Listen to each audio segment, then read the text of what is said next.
ప్రభు నామనకు స్తుతి మహిమ కలుగునుగాక. ఈ రోజున మరి మీ ముందుకు వస్తున్నటువంటి అంశము క్షుణ్ణముగా లేదంటే శ్రద్ధగా వినాలని ప్రభు పేరట ఆయన దాసురాలుగా ఆయన సేవకురాలుగా మీకు మనవి చేస్తూ ఉన్నాను. నూతనమైన సంవత్సరంలోనికి మనం ప్రవేశపడ్డాం. గత సంవత్సరంలో అంతయు కూడా దేవుడు మనల్ని అందరిని కూడా కాపాడాడు, సంరక్షించాడు. ఆయన కృపలలో మనల్ని జ్ఞాపకం చేసుకున్నాడు. ఆయన దీవెనలు మన మీద ఎన్నో అనుగ్రహించాడు దేవుడు. ఆయన కాపుదలను బట్టే, ఆయన యొక్క సంరక్షణను బట్టే, ఆయన రెక్కల నీడన మనలను కాపాడిన విధానాన్ని బట్టే మనము ఈ నూతనమైన సంవత్సరము చూడగలిగాం. అప్పుడే కాదు, గత దినాలలో ఎన్నోసార్లు దేవుడు మనలను కాపాడాడు, సంరక్షించాడు. ఆయన యొక్క కాపుదలలో తన బిడ్డలైనటువంటి మనందరినీ కూడా జ్ఞాపకం చేసుకున్నాడు. కనుకనే ఈ నూతనమైన సంవత్సరంలోనికి మనం అడుగుపెట్టాం. అయితే ఈ నూతనమైన సంవత్సరంలో మనము ఏ విధముగా ఉండాలి, ఏ విధమైనటువంటి జీవితాన్ని సాగించాలి అనేటువంటి విషయాలు మరి మీ ముందుకు నేను తీసుకుని వస్తున్నాను. ఇది నాకు బలమైనటువంటి ఒక ప్రేరేపణతో నేను ఈ ముందుకు వస్తూ ఉన్నాను గనక దయతో నేను చెప్పేటువంటి మాటలను మీ యొక్క హృదయంలో భద్రము చేసుకుని వాటి గురించి ఆలోచించవలసిందిగా ప్రభు పేరట మీకు బహువినయముగా మనవి చేస్తూ ఉన్నాను. దేవుని యొక్క సహాయం కొరకు ప్రార్థన చేసి ప్రార్థించుకుందాం. నాతో పాటు మీరందరూ కూడా కళ్ళు మూసుకోండి.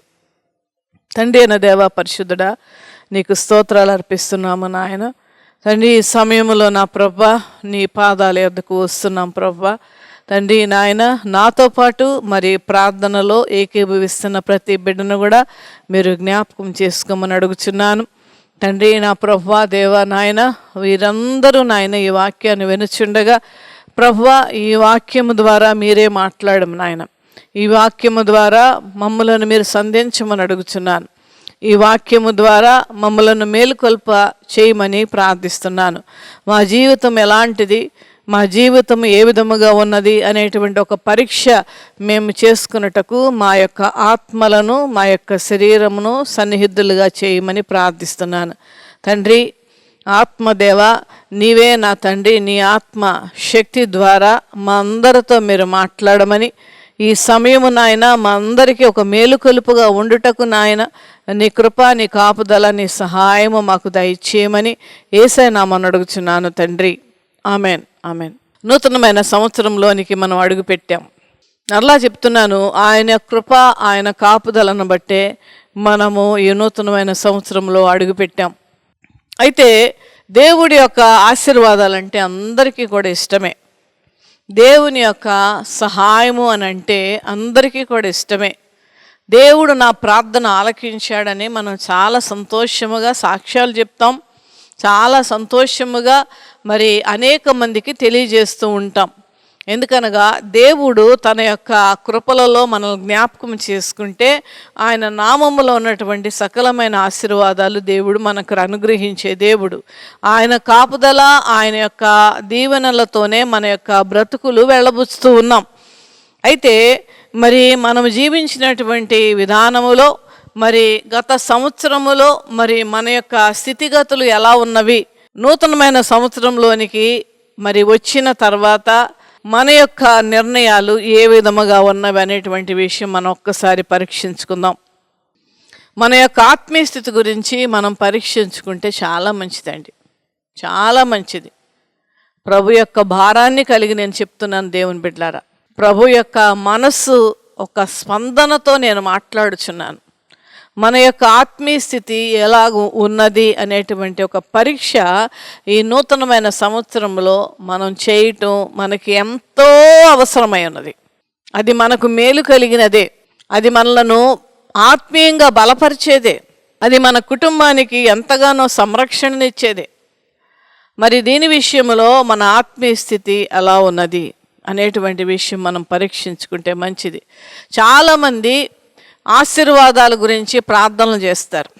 ఆశీర్వాదాల గురించి నా దగ్గరికి ఎన్నో ఫోన్లు వస్తూ ఉంటాయి. మంచిదే, దీన్ని కాదని నేను అంటం లేదు, తప్పని అంతకంటే అంటలేదు.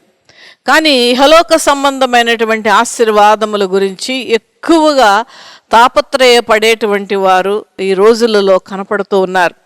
ఇహలోక సంబంధమైన ఆశీర్వాదములు, మరి ఇల్లులు కావాలి, బిడ్డలకి మంచి వివాహాలు అవ్వాలి, బిడ్డలకి మంచి ఉద్యోగాలు రావాలి, మా రోగాలు కుదిర్చబడాలి, లేదంటే మాకున్నటువంటి జబ్బు పోవాలి అనేటువంటి ప్రార్థనలు చేయమని చాలామంది కోరుకుంటూ ఉంటారు. దేవుడు తన విశ్వాసతను మరి కనపరుస్తూ ఆయన దయామయుడు, కృపగలిగిన దేవుడు, కనికరము గల దేవుడు గనక ఆయన కనికరముల్లో మనందరినీ జ్ఞాపకం చేసుకుని మన అవసరతలన్నిటినీ కూడా తీరుస్తూనే ఉన్నాడు. మనం పుట్టినది మొదలుకొని ఆయన ఆశీర్వాదములు ఒక్కసారి అవన్నీ కూడా జ్ఞాపకం చేసుకుంటే మనం చాలా ఎన్నో వేల కోట్ల ఆశీర్వాదములు మనం చూడగలుగుతాం మన జీవితంలో. ఇవి నేను తప్పు అని అంటలేదండి, దయతో అర్థం చేసుకోండి వాక్యమును. ఇవి నేను తప్పు అని అంటమలేదు, కానీ ఒక్కసారి మరి ఈ యొక్క నూతనమైన సంవత్సరములో మనలను మనము పరీక్షించుకోవటం చాలా అవసరమై ఉన్నది. దేవుడు సకలమైన ఆశీర్వాదాలు మనకు అనుగ్రహిస్తాడని వాక్యము ద్వారా అనేక మార్లు మనకు తెలియజేశాడు. ఆయన స్వస్థతనిచ్చే దేవుడు. ఆయన స్వస్థతనిచ్చే దేవుడు కనుకనే నేను పొందిన గాయముల చేత మీకు స్వస్థత కలుగుతుంది అని అన్నారు. నిర్గమకాండములో చెప్పబడినటువంటి మాట ఏమనగా, నిన్ను స్వస్థపరచు యెహోవాను నేనే అని అంటే నేను తప్ప ఇంకెవ్వరు కూడా లేరు అని అర్థం. అది ఎవరో చాలామంది చాలా రకాలైనటువంటి మార్గాలను ఎంచుకొని ఉంటూ ఉంటారు, కానీ ఆయన నామములోనే, యేసయ్య నామములోనే, తండ్రి కుమార పరిశుద్ధాత్మ త్రియేక దేవుని నామములోనే స్వస్థత ఉన్నది, మరి దేనిలోనూ కూడా లేదు. ఇది అద్భుతమైనటువంటి సత్యం.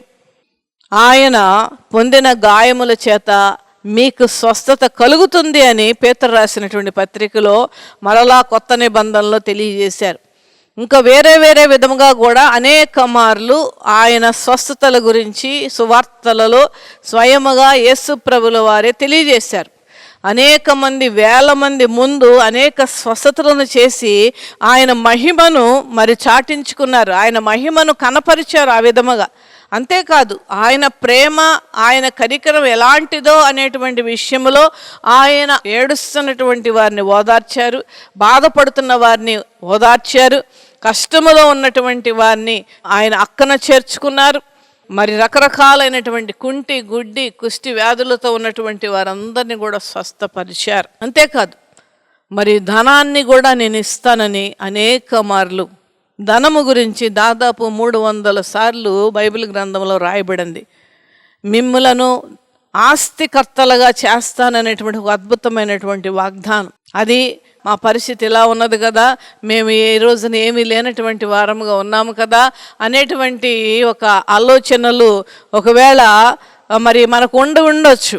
కానీ ఆయన చేస్తా అన్నారు, అది ఆయన చేయగలిగిన దేవుడు, ఆయన ఆలోచిస్తాడు. మనం ఆలోచించవలసిన పని లేదు. మనం చేయడం ఏంటంటే ఆయనను సేవించుటే, ఆయన్ని ఆరాధించుటే, ఆయనకు స్తుతులు అర్పించుటే, ఆత్మీయంగా బలముగా ఎదుగుటే. ఆస్తికర్తలుగా నేను చేస్తానన్నాడు. నిన్ను కాపాడుతాను, నేను కొనుక్కకుండా నేను కాపాడుతానని ఇంకొక వాగ్దానం.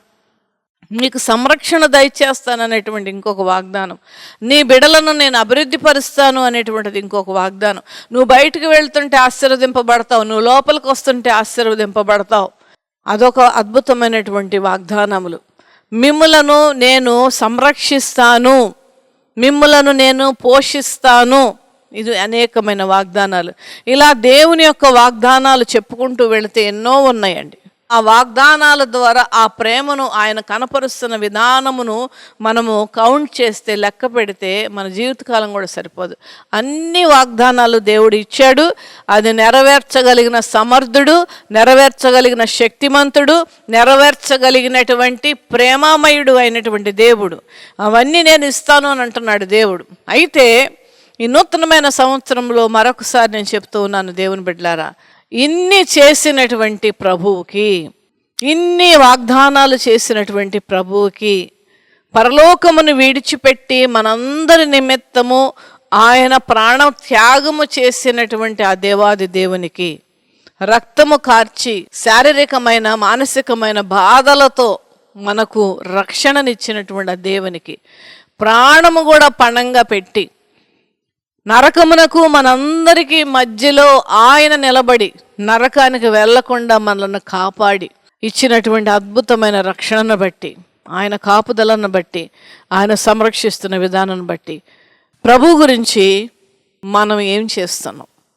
ఈ ప్రశ్న నేను వేసుకోవాలి, మీరు కూడా వేసుకోవాలి. దేవుని బిడ్డలారా, అతి వినయముగా నేను మిమ్మలను ప్రాధేయపడుతూ ఉన్నాను. ప్రతి ఒక్కరు కూడా, ఈ వాక్యం వింటున్నటువంటి ప్రతి ఒక్కరు కూడా, నేను ప్రభు కొరకు ఏం చేస్తున్నాను? ఇన్ని చేసినటువంటి దేవుడికి నేను ప్రభు కొరకు ఏం చేస్తున్నాను అని ఆలోచించుట చాలా అవసరమై ఉన్నది. నేను ప్రార్థనా జీవితాన్ని ఎంత కలిగి ఉన్నాను? ఇచ్చిన 24 గంటల్లో ఎన్ని గంటలు నేను ప్రార్థనలో ఉంటున్నాను? ఇచ్చిన 24 గంటల్లో ఎంతసేపు నేను వాక్యం చదువుతూ ఉన్నాను అనే విషయము మనము ఆలోచించవలసిన సమయము ఆసన్నమైనది. ఈ సంవత్సరము ఈ విధముగా మీరు ఆలోచించి, ఈ విధముగా పరీక్షించి మనలను మనం సరిచేసుకుని దేవుని కొరకు మనం బ్రతికితే దేవుడు అద్భుతాలు మీ జీవితంలో చేయబోతూ ఉన్నాడు. మత్తయి సువార్తలో ఒక మాట అంటారు ప్రభులు వారు, మొదట ఆయన రాజ్యమును ఆయన నీతిని మొదట వెతుకుడి. మొదట అన్నారండి, తర్వాత అన్నారా? ఆయన రాజ్యమును ఆయన నీతిని మొదట వెతుకుడి, అప్పుడు అన్నీ కూడా మీకు అనుగ్రహింపబడును. అవన్నీ అంటే అర్థం ఏంటండి? ఎవరెవరికి ఏ విధమైన అవసరతలు ఉన్నాయో, కుటుంబాలలో ఏంటి, అనారోగ్యాలలో ఏంటి, బిడ్డల విషయం ఏంటి, ఏదైనప్పటికీ కూడా ఏ ఏ అవసరతలు ఉన్నాయో అవన్నీ కూడా నేను అనుగ్రహిస్తున్నాను అని చెప్తూ ఉన్నాడు. మనం ఏంటంటే మొట్టమొదటగా మనము, మన కుటుంబం, నాకు ఆ ఆశీర్వాదం కావాలి, నాకు ఈ ఆశీర్వాదం కావాలి, నాకు ఆ దీవెన కావాలి, నాకు ఇది కావాలి అనేటి మనం అడగొచ్చు. అడగమన్నాడు దేవుడు. అడిగేటువంటి స్వతంత్రాన్ని దేవుడు మనకి ఇచ్చాడు. అడగాలి, తప్పులేదు. కానీ దాంతోనే సరిపెట్టేద్దామా? దాంతోనే మనము జీవితాన్ని గడిపేద్దామా? ఇంతవరకు అలా బ్రతికేసామేమో. ఇంతవరకు ఆ విధముగా మనము మన జీవితాన్ని సాగించేసేమేమో. ప్రభు కొరకు నేను ఏం చేస్తున్నాను అనేటువంటి ఒక ప్రశ్న మనలో వస్తే ఆయన కనుదృష్టి మన మీదకి వస్తుంది. దేవుని బిడ్డలారా, ఆయన యొక్క కనుదృష్టి మన మీదకి వస్తుంది. నా కుమార్తె నా హృదయంలో ఉన్నటువంటి భారమును కొంత తీసుకుంటుందని దేవుడు సంతోషపడతాడు. నేను ప్రభు గురించి నేను ఏం చేస్తున్నాను? ప్రభు గురించి నేను ఏం ప్రయాసపడుతున్నాను? ప్రభు గురించి నా సమయాన్ని ఎంత వెచ్చిస్తున్నాను? ఆదివారం నాడు ఆరాధనకి వెళ్ళి ఆరాధనలో కూర్చొని కొంతమంది ఆలస్యంగా వెళ్ళే వాళ్ళు ఉంటారు, కొంతమంది ఆలస్యంగా వచ్చి కొంతసేపు నిద్రపోయేటువంటి వాళ్ళు ఉంటారు, వచ్చినా ఇక్కడ ఆలోచనలు ఎక్కడో పెట్టుకుని ఉండేటువంటి వాళ్ళు ఉంటారు.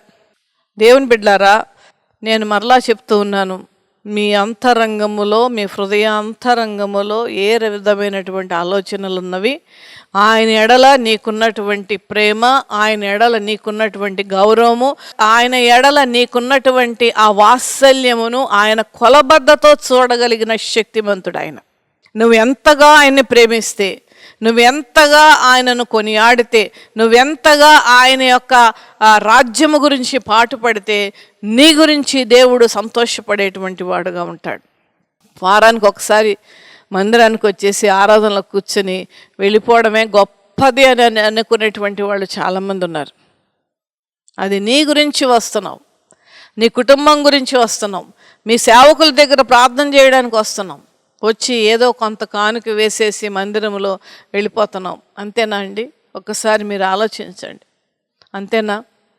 అంతవరకైనా మనం చేయవలసింది ప్రభు గురించి? ప్రభు ఇన్ని చేస్తూనే ఉన్నాడు. ప్రభు గురించి నేనేం చేయాలి అనేటువంటిది నూతన సంవత్సరములో మీరు ఆ యొక్క పాయింట్స్ లేదంటే ఆ యొక్క విషయాలు మీరు గ్రహిస్తే, ఆ విధంగా ఆలోచించి మీరు కార్యం చేస్తే ఒక అద్భుతమైనటువంటి ఆశీర్వాదాలను పొందుకోపోతూ ఉన్నాం. ఆయన రాజ్యమును ఆయన నీతిని వెదకుడి. అంతేకాదండి, రోమిలు రాసినటువంటి పత్రిక 14వ అధ్యాయం 17వ వచనములో దేవుని రాజ్యము అన్నము పానము కాదు అని చెప్తున్నాడు అపోస్తలుడైనటువంటి పౌలు. దేవుని రాజ్యము అన్నము పానము కాదు, తిండిను తాగడం కాదు, సంథింగ్ ఎల్స్. ఆయన రాజ్యం గురించి మనం ఏం చేస్తున్నాం? ఆయన రాజ్య వ్యాప్తి కొరకు మనం ఏం చేస్తున్నాం? ఆయన రాజ్యములో అనేకమైనటువంటి ఆత్మలను తీసుకుని వెళ్ళటానికి మన ప్రయత్నము ఏమిటి? మన యొక్క బాధ్యత ఏమిటి? ఈ యొక్క ప్రశ్నలు వచ్చి దాని ప్రకారం నడుచుకున్నట్టుకు మనకు కావలసింది ఏంటంటే, మొట్టమొదటగా మన వ్యక్తిగతమైనటువంటి ఆత్మీయ ఎదుగుదల, మన వ్యక్తిగతమైనటువంటి బలమైనటువంటి ఆత్మీయ స్థితి. ఈ రోజుల్లో చాలామందికి మందిరాల్లో ప్రార్థన చేయడం రాదు. ఈ రోజుల్లో చాలామందికి వాక్యం చదవటం రాదు. సంవత్సరాలుగా మందిరాలకు వస్తూ ఉంటారు, ఒక ప్రాపర్గా దేవుని నామాన్ని మహిమ తీసుకుని వచ్చేటువంటి విధముగా సాక్ష్యం చెప్పడం రాదు. ఇతరులకు నోరు తెరిచి క్రీస్తే ప్రభు అని, ఆయనే దేవుడని, ఆయన వలన మాత్రమే రక్షణ ఉన్నదని, ఆయనే మార్గమని, ఆయనే పరలోకములో మనకి స్థానం అనుగ్రహించే దేవుడని నోరు తెరిచి చెప్పనటువంటి వారు ఎంతోమంది ఉన్నారు. ఒక గొప్ప భక్తుడు ఏమన్నాడంటే, ఒక వాక్యమును మనం వింటున్నాము అని అంటే ఆ వాక్యము ఇతరులకు చెప్పేంత వరకు కూడా వేరే వాక్యం వినేటువంటి అర్హత మనకు లేదంట. ఇప్పటి వరకు ఎన్ని వాక్యాలు మనం విన్నామండి? అసలు వాక్యాలు వింటూ ఎంతవరకు అది మన జీవితంలో మనం అన్వయించుకుంటూ ఉన్నాం? ఆ వాక్యాలు విని ఎంతవరకు మన జీవితాలను సరిచేసుకుంటున్నాం? వినడం మాత్రమే కాదండి, మీరు వినువారే మాత్రమే అయి ఉంటే మిమ్మల్ని మీరే మోసపుట్టుకుంటున్నారని ప్రభు చెప్తున్నాడు వాక్యము ద్వారా. వింటున్నాము కానీ ఎన్నిసార్లు వాక్యము ద్వారా మనం మన జీవితాలను మనం సరిచేసుకుంటున్నాం? మనం తీసుకున్నటువంటి రక్షణను గురించి ఎంతమందికి మనం తెలియజేస్తున్నాం? కుటుంబ సభ్యులలో రక్షణ తీసుకోలేనటువంటి వారు ఎంతోమంది ఉంటారు. వారి గురించి నిజమైనటువంటి భారం మనకు ఉన్నదా దేవుని బిడ్డలారా? ఆలోచించండి. ప్రభు నాకు బలమైనటువంటి ఒక స్పందన ఈ వాక్యము చెప్పమని నాకు తెలియజేశారు. అది మీకు తెలియజేస్తున్నాను దేవుని బిడ్డలారా. మీరు తీసుకున్నటువంటి రక్షణ, నీ కుటుంబ సభ్యులలో ఇంకా రక్షణ తీసుకోలేనటువంటి వారి నిమిత్తము ఎంతగా మీరు ప్రార్థన చేస్తున్నారు? నీ యొక్క బంధువుల నిమిత్తము, మీ స్నేహితుల నిమిత్తము వారి రక్షణ విషయములో ఎంతగా పాటుపడుతున్నారు మీరు? ఎందుకనగా ఇప్పుడు మేమున్నాము అని అంటే సేవకులముగా అందరి దగ్గరికి మేము వెళ్ళలేమండి. అందరి గురించి కూడా మాకు తెలియకపోవచ్చు. కానీ మీకు మీ బంధువుల గురించి తెలుసు, మీ పక్కింటి వాళ్ళ గురించి తెలుసు, మీ స్నేహితుల గురించి తెలుసు. వారు రక్షణ పొందారా లేదా? అయితే చూడండి దేవుని బిడ్డలారా, వారందరి నిమిత్తము ప్రార్థించేటువంటి బాధ్యతను దేవుడు మనకు అనుగ్రహించాడు, లేదంటే ఆ బాధ్యతను మనకు అప్పగించాడు. అది మన బాధ్యత, మన రెస్పాన్సిబిలిటీ. సువార్త ప్రకటించడం సేవకుల పని ఒక్కటే కాదండి. మీరు పని చేస్తున్నప్పుడు, మీరు వ్యాపారాలు చేస్తూ ఉన్నప్పుడు, మీరు ప్రయాణాలు చేస్తూ ఉన్నప్పుడు, మీరు ఇంకెక్కడెక్కడైనా సరే మీరుతో మాట్లాడుతున్నప్పుడు వాళ్ళతో పాటు కలిసిపోయి వాళ్ళలాగానే మనం ప్రవర్తిస్తూ ఉంటుంటే ఎప్పుడు మన సువార్త ప్రకటించగలం? చూడండి, ఇది ప్రార్థనా పూర్వకముగా మనం చేయవలసినటువంటి పని. ఎందుకనగా నోటి నుండి వెలువడుచున్నటువంటి వాక్యము ఎప్పుడు కూడా వృధా అవదండి. జ్ఞాపకం చేసుకోండి ఈ మాటను. ఎందుకనగా వాక్యములో శక్తి ఉన్నది. వాక్యము జీవింపచేసేది, వాక్యము బ్రతికించేది. వాక్యం అనేటువంటి వెలుగులో అనేక మంది నడుచుటకు మనము ఒక సాధకులుగా అవ్వాలి, సాధనం అవ్వాలి దేవుని బిడ్డలారా. అనేక మంది రక్షణను గురించి మనం పాటుపడవలసినటువంటి వారమై ఉండాలి. అంతేకాదు దాని విషయంలో ప్రార్థన చేసేటువంటి వారముగా ఉండాలి. మొట్టమొదటగా నా ఆత్మీయ స్థితి ఎలా ఉన్నది, నా ప్రార్థనా జీవితం ఎలా ఉన్నది, లేదంటే ఇతరుల ముందు నా యొక్క ఆత్మీయ జీవితము, జీవిత విధానము ఎలా ఉన్నది అని మనం పరీక్షించుకోవడం చాలా అవసరమై ఉన్నది. దేవుని బిడ్డలారా, అందరూ కూడా దేవుని యొక్క ఆశీర్వాదములు కొరకు ఎదురు చూస్తూ ఉంటారు. దేవుని కొరకు చెయ్యాలి అనేటువంటి తపన ఎంతమందికి ఉన్నది అనేటువంటి ఒక ప్రశ్న ఈ సంవత్సరం మనం వేసుకోవాలి. కొరింథీయులకు రాసినటువంటి పత్రికలో అపోస్తలుడైనటువంటి పౌలు చెప్పిన మాట ఏంటంటే, దేవుని రాజ్యము కాబట్టి మీరు భోజనము చేసినను పానము చేసినను దేవుని మహిమ కొరకు చేయుడంట. ఈ యొక్క మాటలను అర్థాన్ని గమనించారా దేవుని బిడ్డలారా? భోజనము చేసినను పానము చేసినను అంటే అది రెండు చాలా ఇంపార్టెంట్ ప్రతి మనిషికి కూడా. ఆ ఇంపార్టెంట్ విషయంలో చేస్తున్నప్పటికీ కూడా దేవుని మహిమ కొరకు చేయమని చెప్తున్నాడు అపోస్తలుడైన పౌలు. ఆయన చెప్పాడు, ఆయన చేశాడు. మరి అనేక మార్లు మనం ఈ వాక్యం చదువుతూ ఉన్నాం. అనేక మార్లు ఈ వాక్యమును వివరించుట అనేక మంది సేవకుల దగ్గర నుంచి కూడా మీరు వినుంటారు. కానీ అది ఎంతవరకు దాని గురించి మీరు ఆలోచించారు? ఎంతవరకు ఆ యొక్క వాక్యమును మీ జీవితములో అన్వయించుకున్నారు? మీ జీవితాన్ని ఆ వాక్యాన్ని పక్కన పెట్టి ఎంతవరకు ఆ రెండింటిని మీరు పరీక్షించారు? మనం నిజముగా ప్రతి దినము లేస్తున్నాం, భోంచేస్తున్నాం, స్నానాలు చేస్తున్నాం, ఇల్లు శుభ్రాలు చేసుకుంటున్నాం, ఇంట్లో పని చేస్తున్నాం, అంతా బాగానే ఉంది. కానీ దేవుని కొరకు ఎంత పాటు పడుతున్నాం? దేవుని కొరకు ఎన్ని ఆత్మలను రక్షించటానికి మనం పూనుకున్నాం? దేవుని కొరకు, దేవుని రాజ్యం గురించి ప్రార్థన చేయడానికి ఎన్ని గంటలు మనము సమయం కేటాయిస్తూ ఉన్నాం అనేటువంటి ప్రశ్నలు మనం వేసుకొనుట ఎంతైనా మంచిది దేవుని బిడ్డలారా. అయితే ఈ యొక్క నూతనమైన సంవత్సరంలో నా ఆత్మీయ స్థితి ఎదగాలి. అద్భుతమైనటువంటి ఆలోచన దేవుని బిడ్డలారా. నా ఆత్మీయ స్థితి ఎదగాలి, మొట్టమొదటి పాయింట్. రెండో పాయింట్ ఏంటంటే నా ప్రార్థనా సమయము నేను పెంచాలి. మూడవదిగా ఇతరుల గురించి నేను ప్రార్థన చేయాలి. నా సంఘానికి నేను ఎలా ఉపయోగపడాలి, నా సంఘాన్ని బలపరచటానికి నా ప్రార్థన ఎంతవరకు ఉండాలి, అనేక నశించుచున్న ఆత్మలను నా సంఘానికి తీసుకురావాలనేటువంటి తపన నాలో ఎంతగా ఉన్నది. ఈ విధమైనటువంటి ప్రశ్నలు మిమ్ములను మీరు నూతనమైన సంవత్సరంలో వేసుకుంటే చాలా మంచిది దేవుని బిడ్డలారా.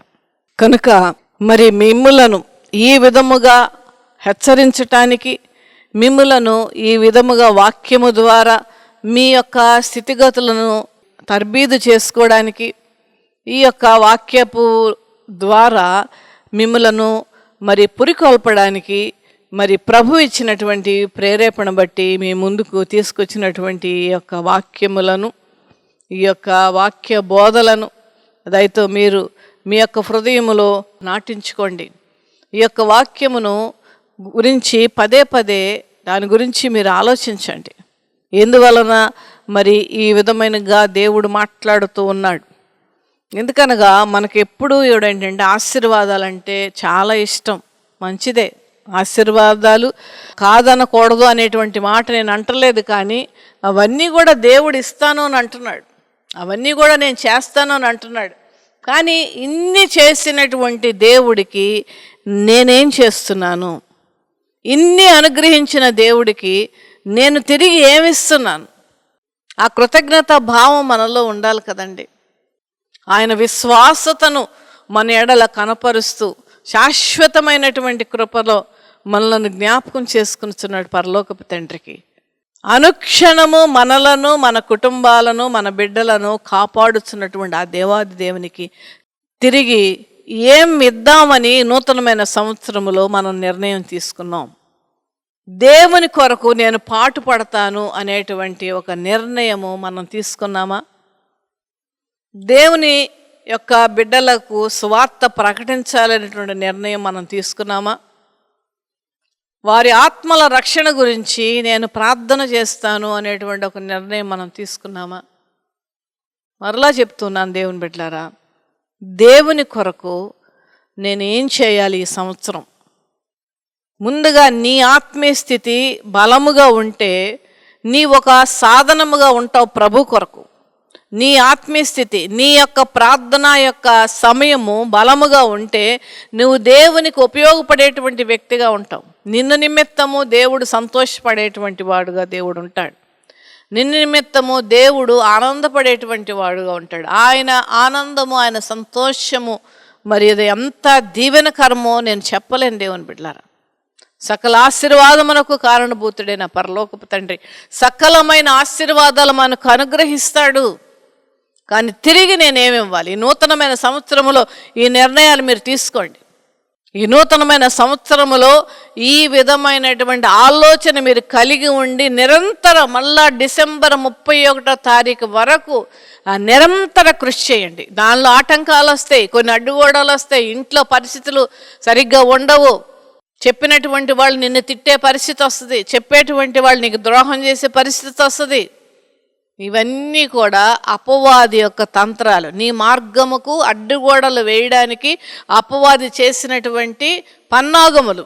వాటిల్లో నువ్వు ఓడిపోక దేవుని వైపు చూస్తూ ఆ ఓపికగా నువ్వు పరిగెడుతూ దేవుని కొరకు నీ సమయాన్ని వెచ్చించు, దేవుని కొరకు పాటుపడు, దేవుని కొరకు నువ్వు అనేక ఆత్మలు రక్షించడానికి ప్రయత్నించే. ఈ నూతనమైన సంవత్సరంలో చాలామంది అడుగు పెట్టలేదండి. మట్టిలో కలిసిపోయినటువంటి వారు చాలామంది ఉన్నారు. హాస్పిటల్లో చావు బ్రతుకుల మీద ఉన్నటువంటి వారు చాలామంది ఉన్నారు. బ్రతికి ఉన్న మన ఎడల ఆయన ఆశ కలిగి ఉన్నాడు. కాళ్ళు, చెయ్యి, కళ్ళు అన్నీ కూడా బాగున్నటువంటి మన యొక్క జీవితాల వైపు దేవుడు చూస్తూ ఉన్నాడు. ఈ రోజున ఏమీ లేనటువంటి వారు కూడా, గుడ్డివారు కూడా, కుంటివారు కూడా, మాటలు సరిగ్గా రానటువంటి వారు కూడా దేవుని సేవలు చేస్తున్నారు. అన్నీ బాగున్నటువంటి మనం ఏం చేస్తున్నాం? మనం ఏం చేస్తే బాగుంటుంది? ఈ మాటలు దయతో ఆలోచించుకోవాల్సిందిగా మనం చేస్తున్నాను. నిజముగా నేను ఈ యొక్క నూతనమైన సంవత్సరం ప్రభు కొరకు కొంత వాడబడతాను. ప్రభు యొక్క సేవను నేను చేస్తాను. ప్రభు కొరకు ఆత్మలను రక్షిస్తాను. ప్రభు కొరకు అనేక మందిని ఆయన రాజ్యంలో చేర్చడానికి ప్రయత్నం చేస్తాను అని నిర్ణయం తీసుకున్నటువంటి వారికి ఖచ్చితంగా దేవుడు తోడుంటాడు. ఆ నిర్ణయాలు తీసుకున్న మీ అందరి నిమిత్తము నేను ప్రార్థన చేయాలని ఆశపడుతున్నాను. అయితే కళ్ళు మూసుకోండి, ప్రార్థన చేసుకుందాం. తండ్రి అయిన దేవా, పరిశుద్ధుడా, నీకు స్తోత్రాలు నాయన. ఈ యొక్క సమయంలో మా మధ్య నుంచిన వాక్యాన్ని బట్టి నీకు వందనాలు చెల్లిస్తున్నాం. అవును ప్రభువా, నూతనమైన సంవత్సరంలో అడుగుపెట్టాం తండ్రి. నూతనమైన బట్టలు, కేకులు, ఫంక్షన్స్ మరి వీటితోనే సరిపెట్టకుండా నా తండ్రి, నా ప్రభువా, ఈ నూతనమైన సంవత్సరంలో నేను ప్రభు కొరకు ఏం చేయాలి, ప్రభు కొరకు కొంతన్నా నేను చేయాలి అనేటువంటి నిర్ణయము మరి తీసుకునుట ఎంత గొప్ప భాగ్యము గనక. అలాంటి వారి నిమిత్తమే నువ్వు ఆనందపడే దేవుడవు, అలాంటి వారి నిమిత్తమే నువ్వు సంతోషపడే దేవుడు కనుక నా ప్రభువా, నా తండ్రి, వాళ్ళ నిర్ణయం తీసుకున్న వారితో మీరు ఉండమని ప్రార్థిస్తున్నాను. నేను వాక్యమన్న ప్రతి ఒక్కరు కూడా ఆత్మీయంగా ఎదగాలి అనేటువంటి ఆలోచన బిడ్డలకి మీరు దయచేయమని ప్రార్థిస్తున్నాను. ప్రార్థనా శక్తితో నేను నింపబడాలి, ప్రార్థనను ఎక్కువ సమయం చేయాలి అనేటువంటి ఆలోచన కలిగినటువంటి వారితో మీరు ఉండమని ప్రార్థిస్తున్నాను. ప్రార్థనా సమయం పెంచేటువంటి ఆ యొక్క ప్రక్రియలో నీ సహాయము, నీ తోడ్పాటును దయచేయం. అనేక మందికి సువార్త ప్రకటించేవారుగా, అనేక మందికి నాయన నీ నామములో ఉన్నటువంటి గొప్పతనము ప్రభా అనేక మందికి తెలియచేయటానికి నీవే నిజమైన దేవుడు అని, నువ్వు లోకరక్షకుడు అని, నువ్వు సమస్తమును ఇవ్వగలిగిన దేవుడు అని అనేక మంది వారు నోరు తెరిచి వారికి చెప్పేటువంటి ఆ యొక్క సందర్భాలలో వారితో మీరు ఉండమని ప్రార్థిస్తున్నాను. దయతో నాయన ఈ నిర్ణయం మేమందరం తీసుకున్నట్టుకు నాయన నీ కృప దయచేయం. ఎందుకనగా అయా నీ యొక్క రాజ్యమును నీ నీతిని మమ్మలను వెతకమన్నావు ప్రభా. ఆ ఆజ్ఞకు మేము లోబడేటువంటి మనస్సు మాకు దయచేయము. ఆ ఆజ్ఞను నెరవర్తించేటువంటి వారుగా మమ్మలను చేయము నాయన. నీ హృదయంలో ఉన్నటువంటి భారమును మేము కూడా కలిగి బ్రతుకుటకు నీ కృప మాకు దయచేయము. ఈ నూతనమైన సంవత్సరములో మా బ్రతుకుల ద్వారా, మా జీవితాల ద్వారా, మాకున్న తలాంతుల ద్వారా, మా నోటి ద్వారా, మా చేతుల ద్వారా నీ కొరకు నాయన అవి ఉపయోగపడుటకు నాయన నీ కృప మాకు దయచేయం ప్రభువా. నాయన ఈ నిర్ణయాలు తీసుకున్న ప్రతి ఒక్క బిడ్డపై నాయన అయా నీ కాపుదల, నీ సంరక్షణ, నీ యొక్క ప్రభువా నాయన కరుణ వాస్యములు మెండుగా కుమ్మరించమని, వారి జీవితాలకు వారి కుటుంబంలో ఉన్నటువంటి ప్రతి ఒక్కరికి నాయన నీవు కంచెగా ఉంచమని యేసయ్య నామమున వేడుకొనుచున్నాము తండ్రి. Amen. Amen. God bless you.